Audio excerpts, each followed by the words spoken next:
हाय HS community, स्वागत है आप सबका आपके अपने चैनल हंग्री स्पिरिट्स में। हंग्री स्पिरिट्स देख रहे सारे दर्शकों का मैं अंजू शर्मा दिल से स्वागत करती हूँ। तो आज प्रेम ने सबका दिल जीत लिया।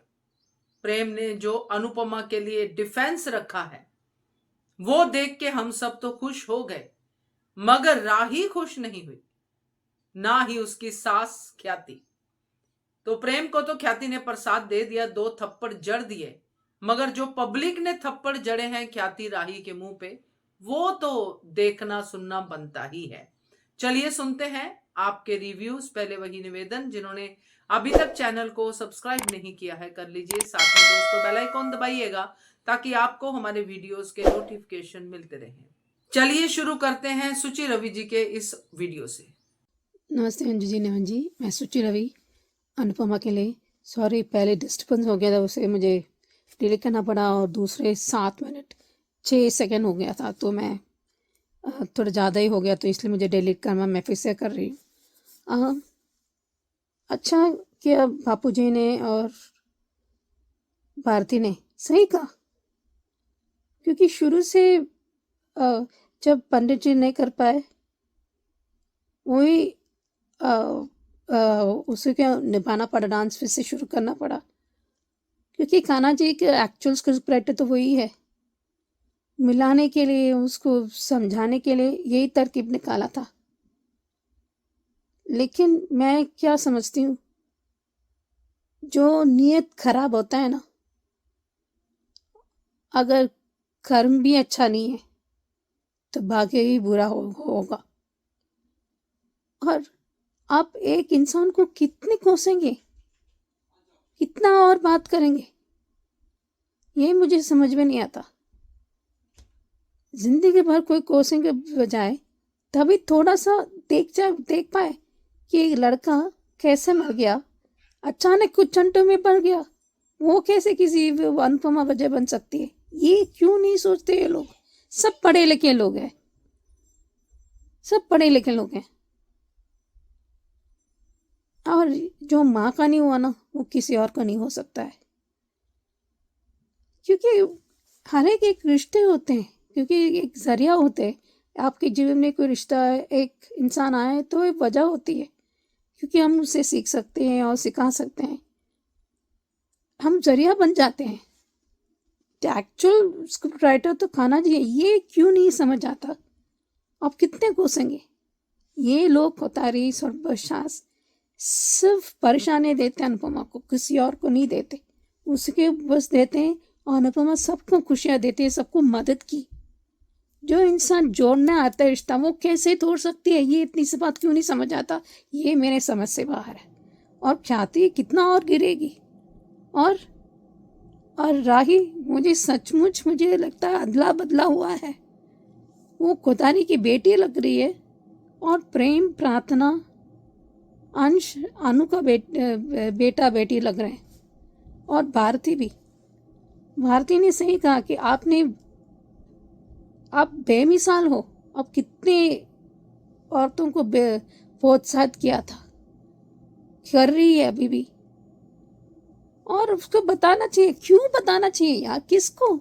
एक कंपटीशन में कोई भी compete कर सकता है, ये कोई पता नहीं चलता। कैसे पता चलेगा? वो नहीं बताते।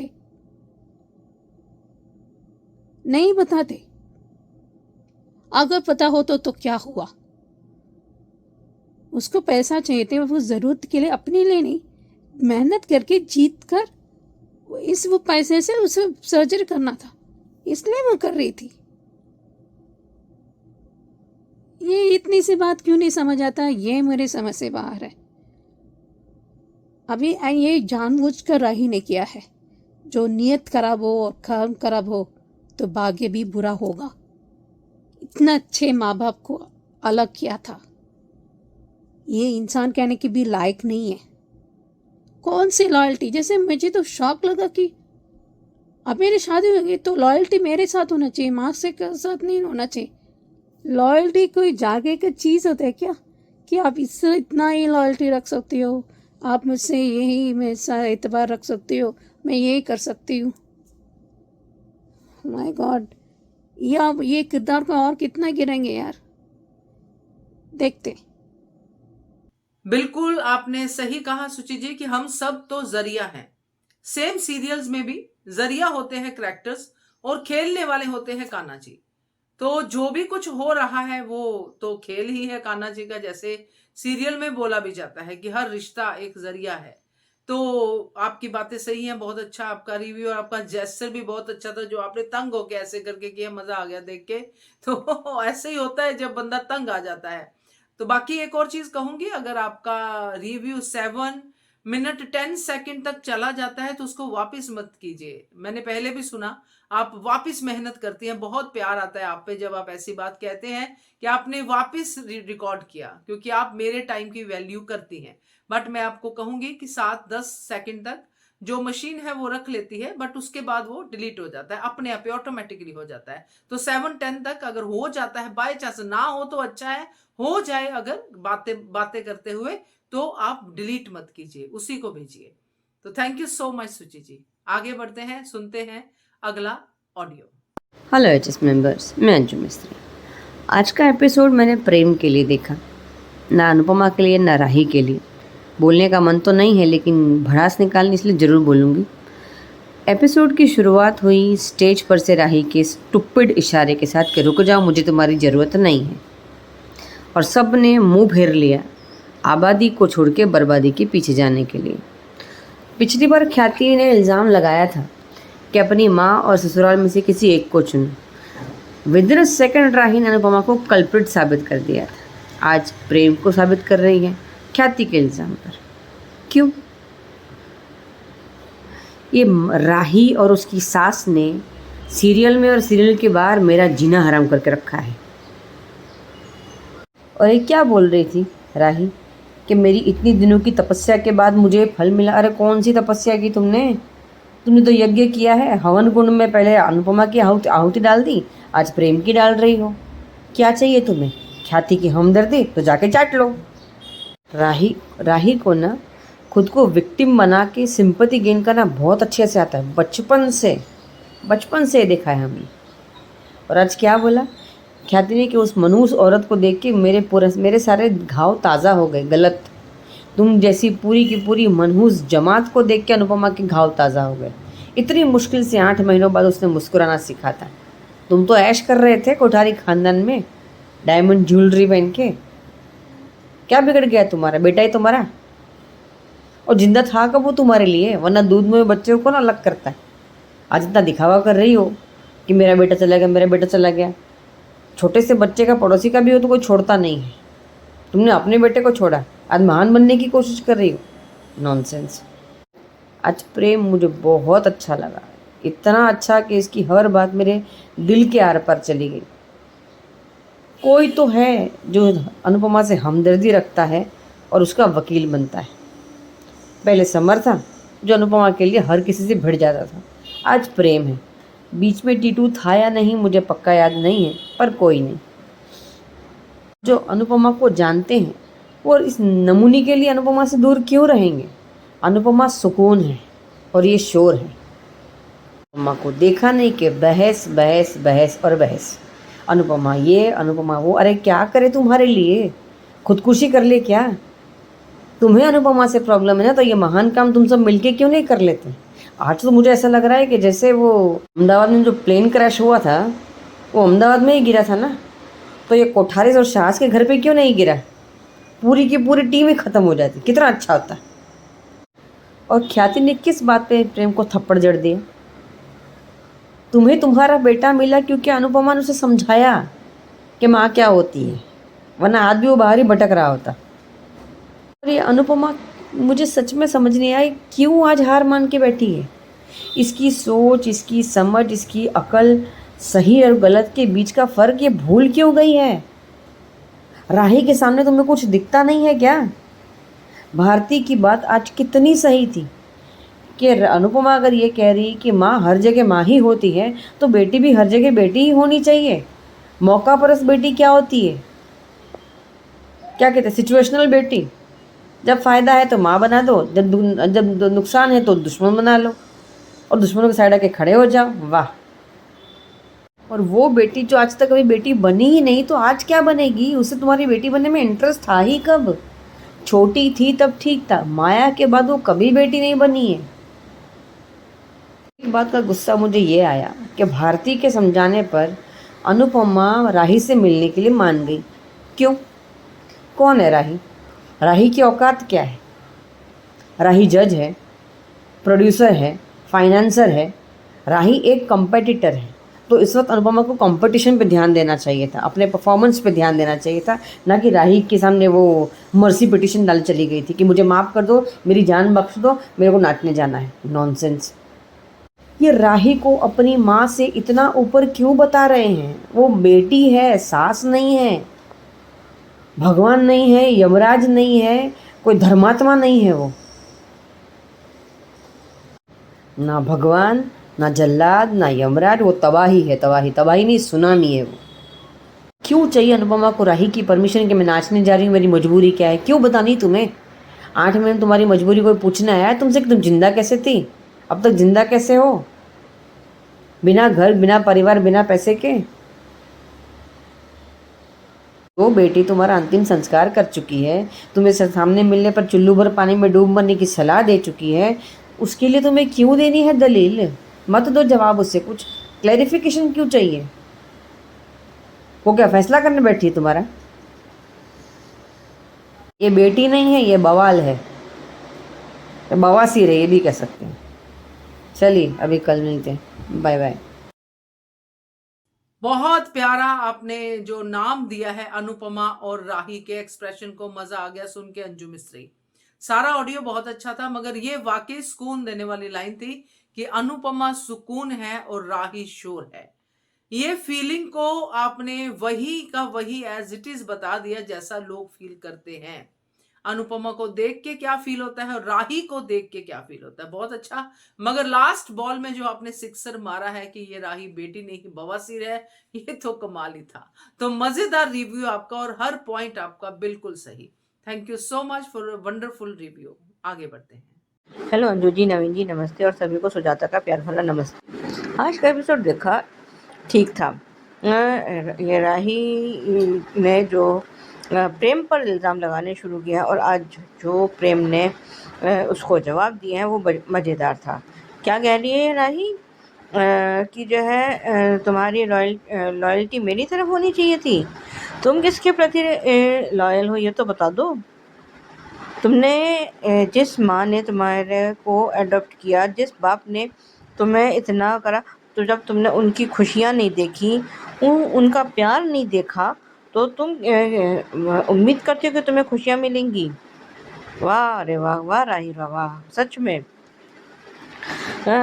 इससे यही उम्मीद थी। और आज जो प्रेम ने उसने कहा ना कि जो उसने प्रेम से ये कहा है कि जो अपनी पत्नी का नहीं हो सका वो तो तुम कैसे पति हो। तो आज प्रेम का जो उसने उलटवार किया है ना, वो मन तो मैं भी तो कह सकता हूँ कि जो अपनी माँ की नहीं हुई वो मेरी क्या होगी। वो बिल्कुल सही। और जो तमाचे उसके गालों पे पड़े हैं ना अनदेखे, वो मज़ेदार थे। वैसे भी आज जो है राही ने खुद अपने पतन की शुरुआत तो कर ही दी है। वैसे तो बहुत टाइम से करती आ रही है, पर आज इसने अपना जो है उसमें गड्ढे में गिरने के लिए अपना पहला पैर अपना गड्ढे में डाल ही दिया है। अब ये और गिरती चली जाएगी, और ये वैसे भी इसके गिरने की कोई लिमिट तो है नहीं। और वही ये शहज़ और कोठारियों का है। मुझे आज एक बात समझ नहीं आई, अभी तक तो ये पराग जो है अनुपमा के खिलाफ तो नहीं बोलता था, आज उसके खिलाफ बोल रहा है।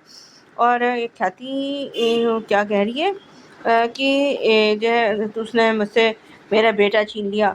तुमने कौन सा अपना बेटा वो कर दिया। तुम्हारे लिए तो आर्यन सब कुछ था।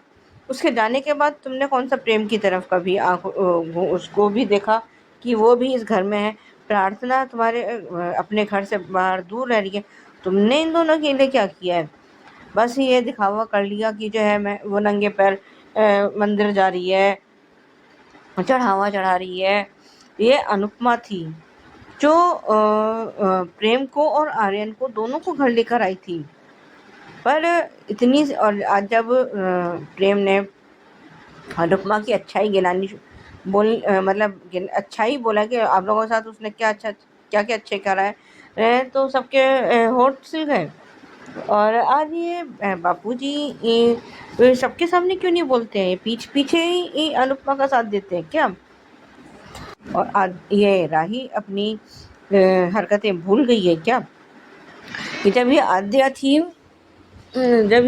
थी तब उसने क्या क्या हरकतें करी हैं जो ये प्यार की और वफादारी की बातें करती है। तो अनुज भी तो उसके अपने अनु के प्रति वफादार था, तो तुमने क्या उसको वफादारी निभाने दी? अनुज को अनुपमा से कितना प्यार था, क्या तुमने उसे एक होने दिया? मतलब बस इसका जो है ये जो ट्रांसफॉर्मेशन था राही का तब था जब ये आशा भवन में थी और अनुपमा ने इसके लिए चाकू खाया था, बस वो थोड़ा से पीरियड के लिए। उसके बाद वो डिम्पी वाला कांड हुआ, उसके बाद उसने अनुपमा को फिर गलत समझा, उसके बाद वो भाग गई।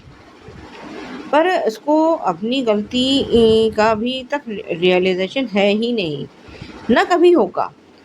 शायद तब इसको समझ में आए जब ये प्रेम इसको जो है शायद डाइवोर्स देने की बात करेगा।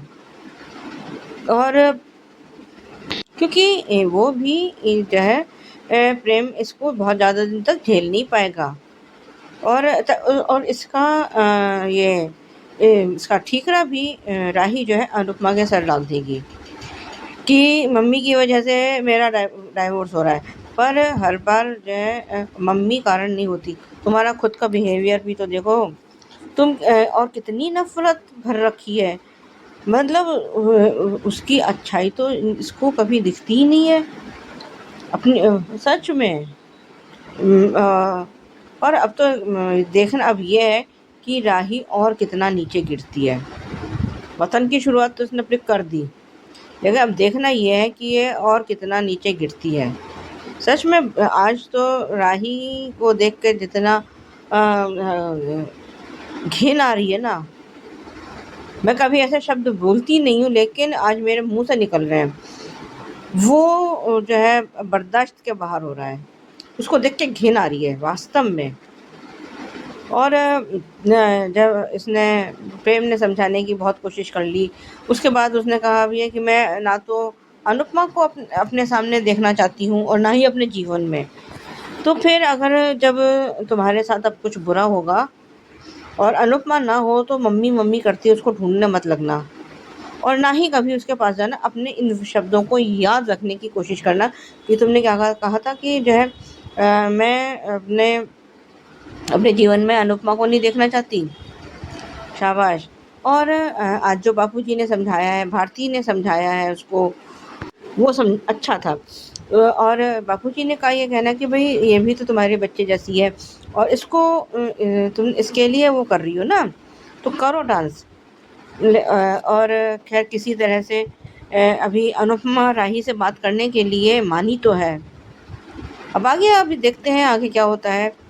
ठीक है भाई, पुराने वाला था, आज के लिए बस इतना ही। धन्यवाद। बहुत सही कहा आपने सुजाता जी कि राही ने खुद अपने पतन की तैयारी कर ली है। बहुत अच्छा, क्योंकि यही है एक्चुअली। आज जिस तरह से राही ने प्रेम की इंसल्ट की है और अनुपमा की इंसल्ट की है, ये दोनों ही इसको बहुत ज्यादा प्यार करते हैं, तो कब तक ये यूनिवर्स भी राही को बख्शेगा?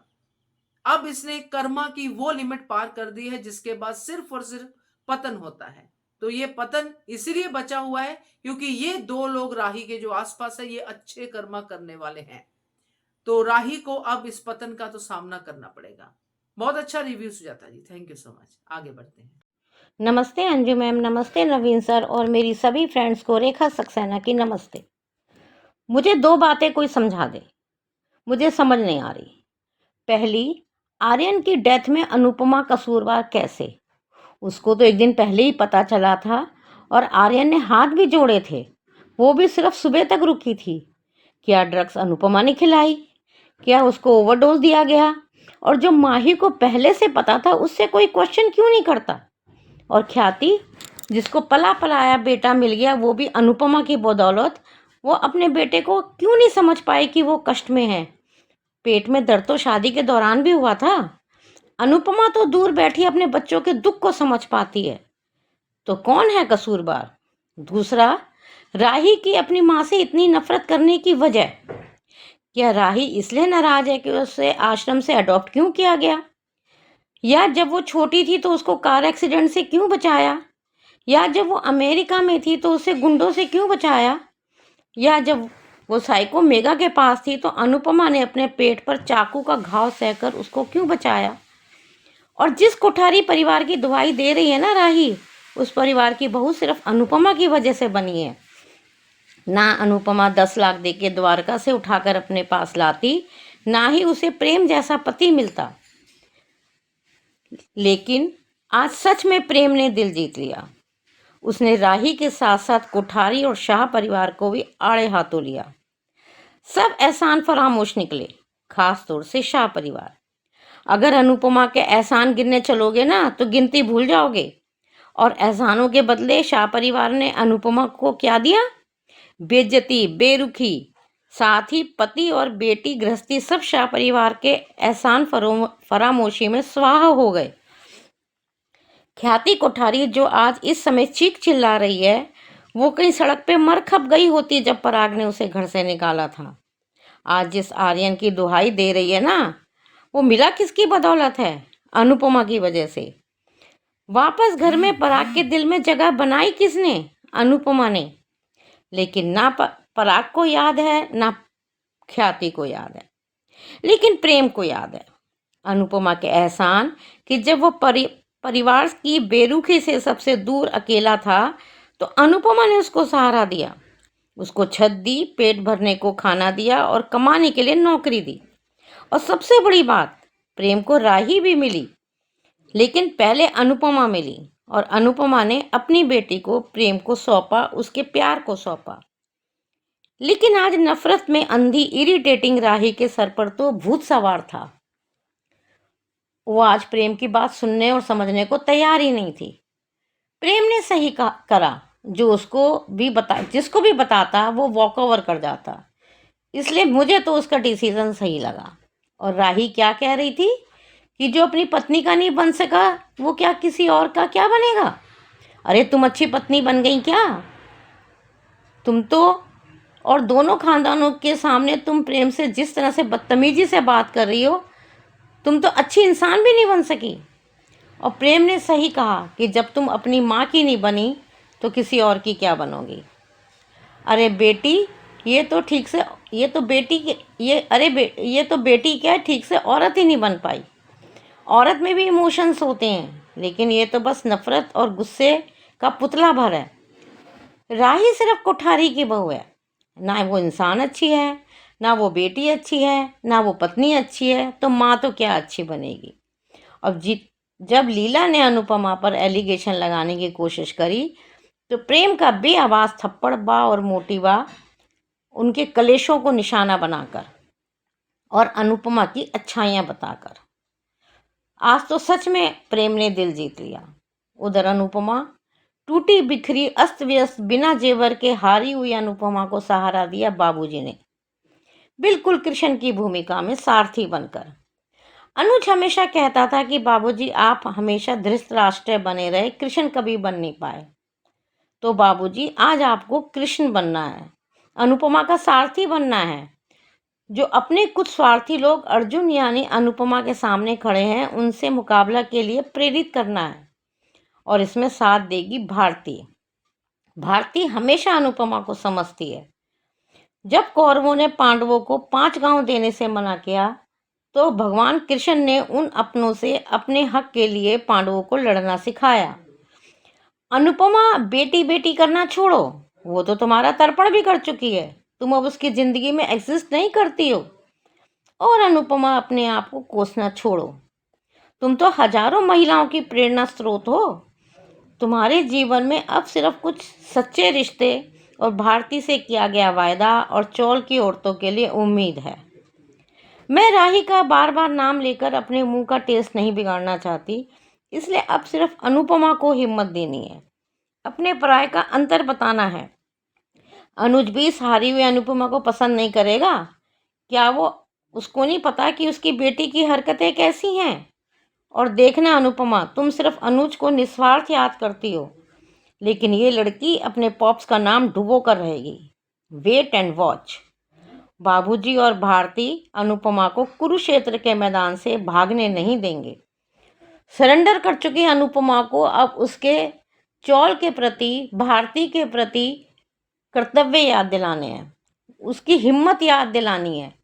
और अनुपमा अपने सारथी बाबूजी के साथ पहुंच गई कौरवों के सामने।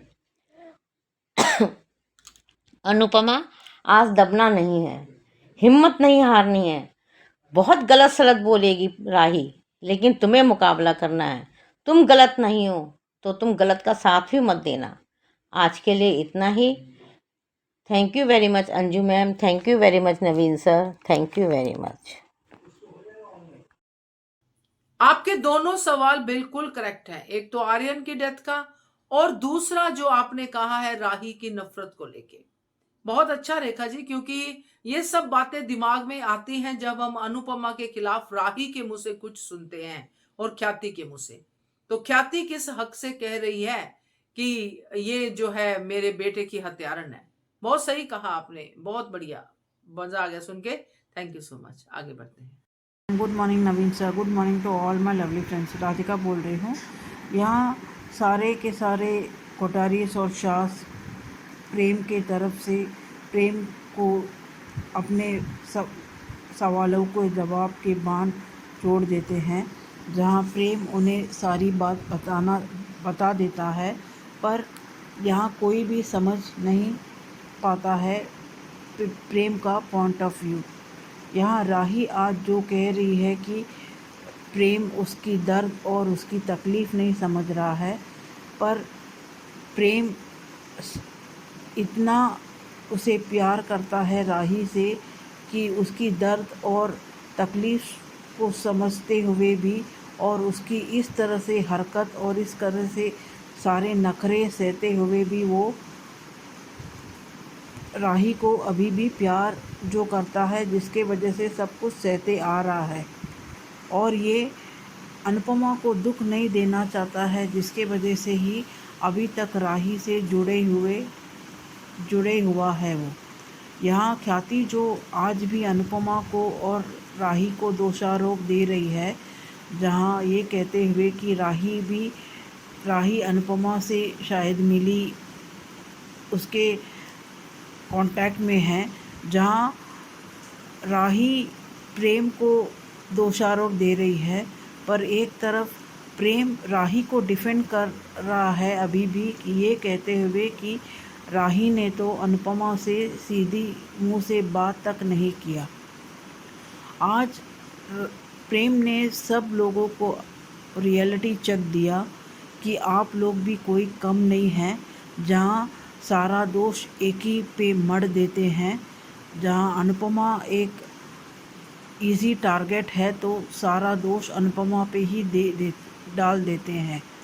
जहाँ प्रेम ये भी कहता है कि राही से मिलने से पहले वो अनुपमा से मिला था और उसे अनुपमा में उसकी माँ की झलक मिलती है, जहाँ उसने अपनी माँ मानता है अनुपमा को, जिसके वजह से ही वो माँ को दुख नहीं देना चाहता है, जिसके वजह से ही वो राही के ये सब सारे नखरे सहते ही आ रहा है। आज जिस तरह से माही भी अनुपमा को अटेंशन सीकर कह रही है, जहाँ अनुपमा के सारे बच्चे असल में एक वक्त अटेंशन सीकर ही थे, जहाँ पाकी तोसू भी कम नहीं है थे, जहाँ उन्होंने भी अनुपमा को भरपूर अपमान किया था, पर अब उनमें इतनी दम नहीं है जो राही से द्वारा अपमानित अनुपमा को बार बार किया जाता है। और इस जैसी बेटी के बारे में सोचते हुए अनुपमा अपने कंपटीशन से बैकआउट करना चाहती है। कौन सी बेटी? जो बेटी तुम्हें नफ़रत करती है। अगर तुम कंपटीशन में भाग नहीं लोगी तो भी तुम्हें क्या लगता है कि तुम्हें वो आके गले लगते हुए तुम्हें मम्मी कहते हुए तुम्हें अपना लेगी। तुम्हें तो इन चौल की महिला और भारती के बारे में सोचना चाहिए, जहाँ भारती भी और बापूजी भी उसे समझाते हैं कि यहाँ माँ बेटी का नहीं, यहाँ ये कंपटीशन का स्टेज है, जहाँ तुम्हें हर राही को भी एक कॉम्पिटिटर के तरह ही ट्रीट करना होगा। यहाँ बहुत बार समझाने के बाद अनुपमा राही से बात करने के लिए आती है, जहाँ प्री कैप में दिखाया जाता है, पर राही तभी भी अनुपमा को ही बहुत ही बुरा कहेगी। पर भारती और चौल की महिलाओं के वजह से अनुपमा डांस कंपटीशन में तो कॉम्पिटेट करने के लिए मान जाती है, पर जिस तरह से राही को देखते ही वो उसका माइंड डिस्ट्रैक्ट हो जाता है। यही तो अनुपमा की चुनौती थी कि अनुपमा को राही के सामने होते हुए भी कॉम्पिटेट करते हुए जीतना होगा, जहां वो राही को देखते ही नर्वस होते हुए सेमीफाइनल राउंड में वो डिस्क्वालिफिकेशन हो जाते हैं, पर शायद वाइल्ड कार्ड एंट्री में फिर फाइनल में पहुंच जाएगी, जहां फाइनल में तो जीत ही जाएगी। पर आज भी जिस तरह से अनुपमा ने इस नाशुक्री के वजह से कंपटीशन में बैकआउट करने की बात कही, वो बात सुनते हुए अनुपमा पे ही गुस्सा आ रहा है, क्योंकि इस जैसी नाशुक्री को अगर अनुज भी देखता आज, तो उसे भी अफसोस होता कि उन्होंने इस जैसी लड़की को गोद लेते हुए कितनी बड़ी गलती कर डाली है। यहाँ अनुपमा को राही को रियलिटी चेक देनी चाहिए, क्योंकि अनुज तो अभी इस वक्त मौजूद नहीं है, पर अनुपमा मौजूद है, जहाँ अनुपमा को एक कॉम्पिटिटर के तरह से उसे सामना करना पड़ेगा और उसे जीत के इस राही को उसकी घमंड और उसकी अकड़ को तोड़ना ही पड़ेगा, तब अकल आएगी। अनुपमा को भी राही को तर्पण कर देनी चाहिए कि अगर तू मुझे अपनी माँ नहीं मानती है, तो मैं भी तुम्हें बेटी नहीं मानती हूँ, मैं तुम्हें आज़ाद करती हूँ मेरे रिश्ते से, तुम भी मेरे जीवन में कोई महत्व नहीं रखती हो। ऐसा करते हुए राही को रियलिटी चेक ज़रूर देनी चाहिए।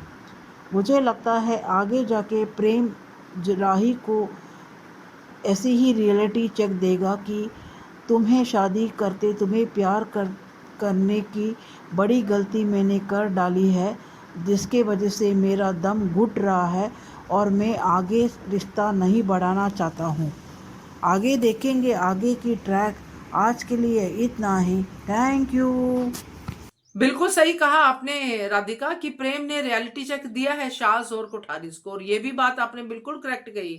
अगर वो राही से आज भी प्यार कर रहा है तो वो अनुपमा की वजह से ही, क्योंकि वो अनुपमा को दुखी नहीं देख सकता।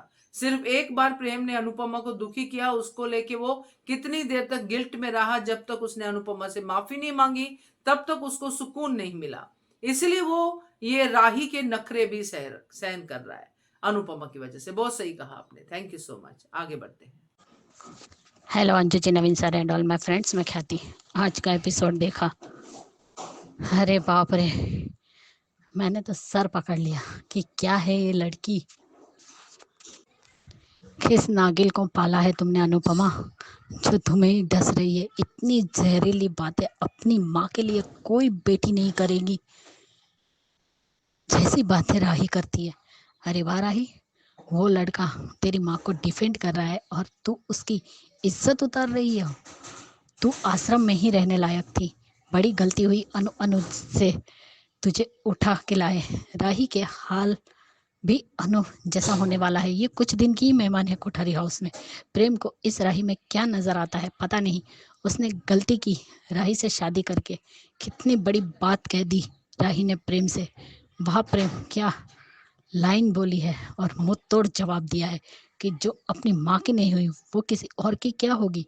और तुम कहती हो वो भी प्रेम से कि जो अपनी पत्नी का नहीं है वो किसी और का क्या होगा। अरे वो तो अपनी पत्नी के लिए वफादार रहा, लेकिन तुमने क्या किया? तुमने तो अनुज और अनुपमा दोनों जो पति पत्नी थे उन्हें एक दूसरे के लिए वफादार नहीं रहने दिया, दोनों को साथ नहीं रहने दिया। अनुज को ब्लैकमेल करके तुमने अपनी जिद मनवाई। Wow great. तुम आज तक किसी की सगी हुई हो जो अब होगी? सेल्फिश हो तुम। जब ख्याति बोल रही थी कि मेरे बेटे को मारा है तब राही के मुंह में दही जमा था। बोल नहीं सकती थी कि आज उसी मनहूस औरत की वजह से कोठारी मेंशन में रह रही हो। ख्याति भूलना मत, सब बकवास ही कर रहे हैं। आर्यन मरा तो अनु की गलती 1% भी अनु नहीं है। उससे तो 11 या 12 घंटे पहले ही पता चला था कि आर्यन ड्रग्स लेता है, पर कोई ये नहीं सोच रहा है या नहीं देख रहा है कि आर्यन इन लोगों के साथ अभी अभी रहने आया है। इससे पहले वो इस परिवार के बिना अकेले जी रहा था और उसे उसकी खुद की माँ ने छोड़ा था। इसी दुख की वजह से बहुत साल पहले ही ड्रग्स लेना शुरू कर दिया था। मतलब आर्यन पहले से ही ड्रग्स एडिक्ट हो चुका था, पहले से ही उसका मरना तय था। तो 12 घंटे पहले पता चलने से अनु जिम्मेदार हो गई। कैसे भाई कैसे? अनु से पहले तो माही को भी पता था, फिर उसने क्यों नहीं बताया सबको? वो क्यों चुप रही? आर्यन की मौत का जिम्मेदार अगर कोई है तो सबसे पहले उसकी माँ खुद और दूसरी माही है, और कोई भी नहीं है। आर्यन की मौत का हर कोई बेवकूफ़ों की तरह कर रहा है और इल्ज़ाम सब के सब अकेले अनु पे डाल के सीरियल का सत्यानाश कर रहे हैं। राही जैसी बेटी किसी को ना मिले, प्रेम जैसा दामाद बेटा सबको मिले। इतना भी घमंड नहीं होना चाहिए राही। बचपन में पैदा करते ही आर्यन को छोड़ दिया था, तब ख्याति को याद नहीं आया कि बेटा है, और अब खुद की गलती का ब्लेम अनु पर डाल रही है। राही ने हमेशा सौतेलापन दिखाया है, बिना कसूर के उसे दोषी बना दिया है। राही जैसी बेटी भगवान किसी को ना दे। ये भगवान कैसी है ये राही यार, इट्स टू मच। अनु ने इसके लिए कितना कुछ नहीं किया था, गजब है ये भी। बाकी दोषों के से कम नहीं है। तुम तो अपना मुंह बंद ही रखो लीला। बाकी तो एहसान फरामोश की लेवल पार कर दी है। तो सुने भी, सौतेला कितना भी अपना मानो वो कभी अपना नहीं होता, सौतेला ही रहेगा। ये राही ने दिखा दिया। जिस माँ की वजह से महल में रह रही है प्रेम के साथ, उसी माँ के मरने की दुआ मांगती है। सही कहा प्रेम। लीला और वसुंधरा दोनों ही बड़े होकर बड़प्पन नहीं है उनके अंदर। वाह प्रेम, आज अनु के लिए स्टैंड लिया, बहुत अच्छा लगा। अपने अच्छाई छोड़ दी है। एक ही इंसान को बार बार ब्लेम करना बंद कीजिए। आज राही ने खुद के पैरों पर कुल्हाड़ी मारी है, ये उसके पतन की शुरुआत हो गई है। प्रेम शौक रॉक, राही कोठारी शाह शौक। ये किसी की नहीं हो सकती, ये सिर्फ अपने फायदे के लिए सबको यूज करती है। जिसने अपने माँ बाप को अलग कर दिया, जीते जी मार डाला, वो किसी और को क्या खुश रखेगी? मुझे पता था अनु ऐसे ही रोना धोना करेगी। पहले अनु का परफॉर्मेंस होना चाहिए था, तब राही की शक्ल दिखने लायक होती। लेकिन फिर भी वो कहते हैं ना, जनता जनार्दन होती है। पब्लिक डिमांड पर डांस रानी फिर से कंपटीशन में आएगी। सही कहा था नवीन सर ने अंजू जी, बहुत ही अच्छा वीडियो था वो। जानबूझकर अपनी मनहूस शक्ल लेकर अनुपमा के सामने आई राही। उसे पता था अनु अगर उसका चेहरा देखेगी तो अपना आपा खो देगी। आज प्रेम का तमाचा राही के मुंह पर पड़ा, फिर भी ये लड़की सुधरेगी नहीं। आज कहने को दिल करता है कि सही मायने में ये माया की ही बेटी है। अनुपमा की तो कभी इसने इज्जत की ही नहीं। आज तो अनुज के नाम पर भी एक बदनुमा दाग बन गई। अनुज ने तो अपनी इतनी अच्छी इमेज बनाई थी, उस इमेज को भी इस लड़के ने कलंकित कर दिया। अरे इतना क्यों मारती हो यार अनु तुम इस लड़की पर? चीजें तुम्हें रत्ती भर भी तुम्हारी इज्जत नहीं करती। राही एक अच्छी बेटी नहीं बन पाई और सपने देखती है बच्चा एडॉप्ट करने का। जब अनु के बारे में कोई नहीं सोचता तो ये क्यों मरी जा रही है सबके बारे में सोचकर। आज भारती ने बिल्कुल सही कहा कि आपको मेरा ऑपरेशन भी करवाना है और सबका सपना भी पूरा करना है। बापूजी, आप ना जब अनु को जरूरत होती है ना तब कुछ नहीं बोलते और बाद में आ गए गले लगाने बेटी को। और ये लीला बिन पेंदी का लोटा है। हरे गिरगिट भी इतनी जल्दी रंग नहीं बदलता जितनी जल्दी तुम बदलती हो। अरे तुम्हारा बेटा तो भाग गया था। ये वही अनु है जिसने तुम लोगों को पाला, लेकिन तुम उसके लायक भी नहीं हो। छी। ये आद्या, राही, छोटी जिसकी भी जिंदगी में जाती है ना उसकी उसे जीते जी मार डालती है। पहले अनुज अनु को मार। बिल्कुल सही कहा ख्याति जी। आज तो आपकी बात से मैं 100% सहमत हूं कि ये किस नागिन को अनुपमा ने पाला। सही में किस नागिन को पाला जिसने इन्हीं दोनों को, जिन्होंने इसको पाला अनुज अनुपमा को, उन्हीं को डस लिया। और आज अनुपमा जब अकेली है तो अनुपमा को ही डसती जा रही है। पहले तो पॉप थे तो पॉप से बचा रही थी, यानी कि पॉप को बचा रही थी अनुपमा से। अब तो पॉप भी नहीं रहे, अब किस बात की खुंदस है उसे अनुपमा से। तो ये नागिन ही है और कोई नहीं, और शक्ल से भी नागिन ही लगती है। सही कहा आपने, बहुत अच्छा review, thank you so much. ये थे दोस्तों अनुपमा के रिव्यूज। अब सुनते हैं ये रिश्ता क्या कहलाता है के रिव्यूज। हेलो अंजू जी, नवीन जी नमस्ते और सभी को सुजाता का प्यार भरा नमस्ते। आज का एपिसोड देखा ठीक था। अभी अरमान हॉस्पिटलाइज्ड है और गीतांजलि जो है उसके साथ है। लेकिन भैया गीतांजलि जितनी सेल्फिश है, हद से ज़्यादा सेल्फिश है। मतलब उसने तो उसमें कोई ये कहती है कि मैं पुकी की माँ हूँ, पर जब जो है उसको अभीरा की तड़प नहीं दिखाई दे रही, उसको अभीरा का दर्द नहीं दिखाई दे रहा, तो वो क्या कैसी माँ होगी, वो कैसी औरत होगी, तो वो तो खैर हम सहज ही अनुमान लगा सकते हैं। और ये बंसल और कियारा और ये काजल वगैरह सब बातें कर रहे हैं कि हम चारू को ढूंढ के कैसे बात करें और पुलिस को इन्वॉल्व करने की। तो कियारा ने अभीर को मैसेज किया है और तब तक अभीर वहाँ पहुँच गया और अभी उसने उसको किसी को सच बताया नहीं है कि चारू के साथ एक्चुअल में हुआ क्या है। और ये तो उसने अभी फिर कुछ ना कुछ बहाना लगा दिया। और कियारा ने जब पूछा है तो उसने बता दिया कि अभी एक तो उन दोनों की शादी नहीं हुई, दूसरा पुकी का मिशन है और फिर अभी जो है अरमान भी हॉस्पिटल में है। तो ये तो हमें जो है और अभी इधर इसका क्रिश का बिहेवियर शादी के बाद एकदम से बदल गया। वो जब तैयार हो रही है और वो कुछ कह रही है कि भाई मेरी हेल्प कर दो, तो उस पर हंस रहा है क्योंकि उसको तानिया से कोई ना तो लगाव है ना कोई प्यार है। वो तो उसको वैसे भी सोने का अंडा देने वाली मुर्गी है। तो अभी लेकिन अगर जब कहते हैं ना कि अगर कुछ ऐसा होता है तो उसके साथ प्यार से रहा जाता है। और ये तो वैसे भी तानिया का वैसे भी अक्खड़ बुद्धि है और अगर इसका दिमाग घूम गया ना तो ये इसको छोड़ छाड़ के लात मार के भाग जाएगी अपने भाई के पास। फिर मनाते रहना, ऐसा थोड़ी ना कि मतलब अभी तो नई शादी है, थोड़ा लाड़ चाव किए जाते हैं करा और फिर तुम अभी से इसके साथ ऐसा बिहेव कर रहे हो तो तानिया को इसको छोड़ते ज़्यादा टाइम नहीं लगेगा। इतनी सी बात जो है ये अरमान के क्रिश के भेजे में गुजर नहीं रही है। और मायरा को भी पता चल गया है कि अरमान हॉस्पिटलाइज्ड है। वो ये सुनकर बाहर भागी है और अभीरा भी बाहर भाग रही है, लेकिन उसने कुछ सोच के अपने कदम रोक लिए हैं। और विद्या और कावेरी पोद्दार भी जा रही हैं। तो विद्या ने उलट के पूछा है कि तुम क्यों नहीं आ रही है। तो उसने कहा कि जो भी उसने बहाना बनाया है, मैं वहाँ आके क्या करूँगी, इतनी भीड़ बढ़ाना नहीं जाना, ये भी जो भी उसने बोला।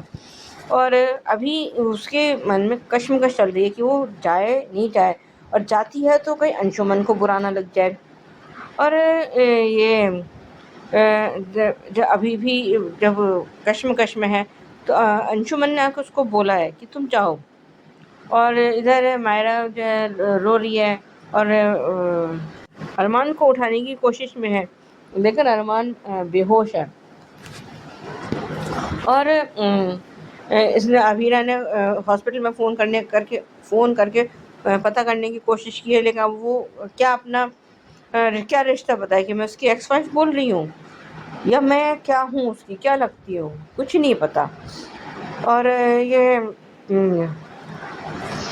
जब किसी फॉर्म पर साइन करने की बात आती है तो गीतांजलि ने हाथ बढ़ा दिया है, जबकि साइन कायदा तो जो है भाई जब माँ खड़ी है तो फिर माँ को ही करनी चाहिए ना साइन, माँ और दादी दोनों है ना। मतलब तुम्हारा अभी तो जुम्मा 4 दिन हुए हैं एंगेजमेंट किए हुए हैं, और तुम अभी इसे अनुमान पर इतना हक जमाने लग गई हो क्या? मतलब कि माँ जिसने भले ही विद्या ने अरमान को जन्म नहीं दिया पर बचपन से उसको पाला तो है, माँ तो वही कहलाएगी ना। और उसने नर्स ने सही कहा कि जो अगर करीब का रिश्ता हो तो ज़्यादा अच्छा है। तो तब उसने वो मायरा को लेके चली गई है। अभी तो मायरा का सच अभी किसी को पता नहीं है। और इधर उसने फूकी का जो है पोस्टर है तो उसने अरमान का हाथ उस पर रख दिया है, और जब ये अभीरा वहाँ पर आई है तो उसको खींच रही है तो उसकी पकड़ और मजबूत होती जा रही है उसी उसके पोस्टर पे। और ये जो है उसको कह भी रही है कि तुम तो कभी तो किसी की बात मान लिया करो, हमें हमारी फूफी मिलने वाली है। और ये सुन के ही उसकी शायद हार्ट भी बढ़ गई। और इधर जब उसने ये दोनों बातें कर रही हैं गीतांजलि और मायरा, तो वो कह रही है कि मैं चाहती हूँ कि जल्दी से जल्दी आप मेरी, लेकिन उसके कान में हेडफोन्स लगे होने की वजह से वो सुन नहीं पाई है, ये मतलब ईयरबड्स जो भी कह लीजिए, तो वो सुन नहीं पाई है उसकी बात। और वो भी कह रही है अगर काश ये सुन लेती अभीरा तो उसको ये अभी ही पता चल जाता कि मायरा ही पुकी है, वरना ये जो है क्योंकि इतनी तो वो समझदार है ही। उधर तान्या की पहली रसोई है और उसको अभी खीर बनानी आती नहीं है, तो भाई ये सब काम माँ बाप सिखाते हैं ना, माँ खास तौर पे, बाप तो नहीं लेकिन माँ सिखाती है। अब अंशुमन ने तो अपनी छोटी बहन को बिल्कुल लाड़ प्यार में पाला है, और घर में जब हर चीज़ के लिए नौकर चाकर मौजूद हैं तो वो कैसे काम करेगी। उसने स्टील का भिगोना ले जाके ओवन में रख दिया और वो धमाका हो गया। और आज मनीषा ने जो अनजाने में बोला है कि वो धमाका तो उसने किया था अभीरा ने, और जिससे वो थोड़ा चिढ़ गई है तान्या। और प्रीकप जो हमें दिखाया गया है कि वो एक कोई लड़की है वो, और उसकी माँ उसको सिखा रही है कि तुम जो है उसको जाके, और ये सब पुकी ने सुन लिया है कि तुम असली पुकी नहीं हो। और वो कह रही है कि ये वो बताना पड़ेगा। आज के लिए अभी बस इतना ही था। Hello Anju ji, Naveen sir and all my friends, मैं ख्याति। आज का एपिसोड देखा, ठीक था। थानी को खाना बनाना नहीं आता, उसने माइक्रोवेव में स्टील का बर्तन रख लिया जिसके लिए वो ब्लास्ट हो गया। आज बातों बातों में फिर से अभीरा की बात आई गई, जब उसने कहा कि मैं बहू होकर पहली बार मैंने इस तरीके से कुछ किया होगा आपके घर में। तब उसने कहा कि नहीं, अभीरा ने भी बहुत सारा रायता फैलाया था पहली रसोई में। और आज सच में काजल, मिस्टर बंसल और क्रिश तीनों ही चारों के लिए परेशान है। अबीर गलत कर रहा है, जितना लेट बताएगा उतना ही ज़्यादा हर्ट भी होगे और उन लोगों को अबीर पे गुस्सा भी आएगा। और अभी कह रहा है कि अभी भी रस्म बाकी है। रस्म का क्या है, रस्म होती रहेगी, लेकिन जो मेन बात है उनकी बेटी की डेथ हुई है। एक माँ बाप के लिए बहुत ज़्यादा दुख है, और तुम उसी माँ बाप से उसी बच्ची की डेथ की बात छुपा रहे हो, गलत है।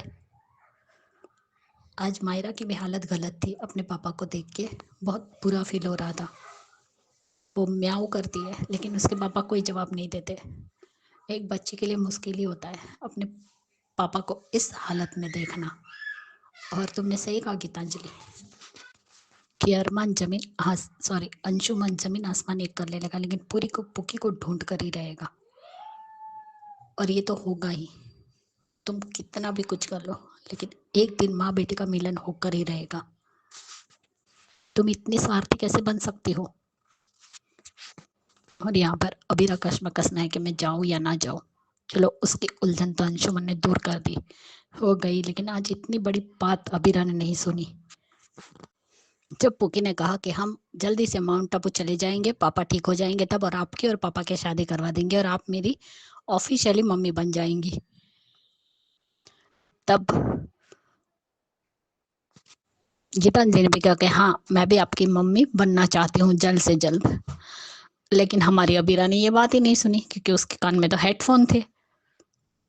और आज उसने जब अरमान के पास आई और उससे बात की, पुकी के बारे में बोला, तो उसकी वो हार्ट बीट ज्यादा चलने लगी। तो वो सुन रहा है सब कुछ। आज जब क्यारा ने भी पूछा अबीर से कि तुमने झूठ क्यों बोला, तब उसने कहा कि